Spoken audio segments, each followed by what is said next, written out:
ఇప్పటి వరకు మనం ఒకటే అనుకున్నాం, కానీ రెండో ఎంఓ ఏదైతే ఉందో మోడస్ ఆపరెండి అది చాలా ఒక విస్మయం కలిగించే అంశం. అది ఒకటేంటంటే, ఒక రకం ఏంటి, థియేటర్స్లో వెళ్ళి క్యామ్ కార్డర్ ద్వారా రికార్డింగ్ చేసి ఆ మూవీని రికార్డింగ్ చేసుకున్న తర్వాత బయటకు వచ్చి దాన్ని అప్లోడ్ చేసి దాన్ని విస్తృతపరచడం.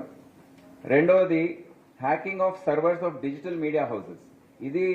ఈ అంశం ఇప్పటివరకు ఎవరికి తెలియదు. ఇది ఇప్పుడు Hyderabad city police cyber crime wing వారు కనుక్కున్నారు. సో ఫస్ట్ దానికి వస్తే,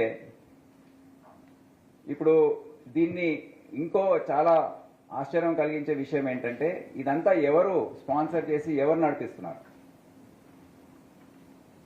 mainly betting and gaming apps ఏవైతే ఉన్నాయో వారు ఇది స్పాన్సర్ చేస్తున్నారు. అది కూడా ఒక తెలియని విషయం, విస్మయం కలిగించే విషయం.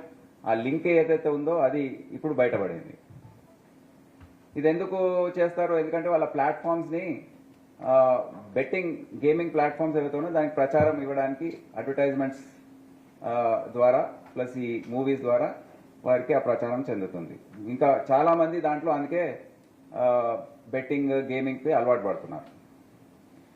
సో క్యామ్ కార్డర్ పైరసీ ఏదైతే ఉందో దాని గురించి చెప్పాలంటే, మాకు 5వ తేదీ జూన్ నెలలో ఈ సంవత్సరం Telugu film chamber of commerce project head వారి టీం వచ్చి కంప్లైంట్ ఇచ్చారు. ఫస్ట్ నా దగ్గరికి వచ్చారు.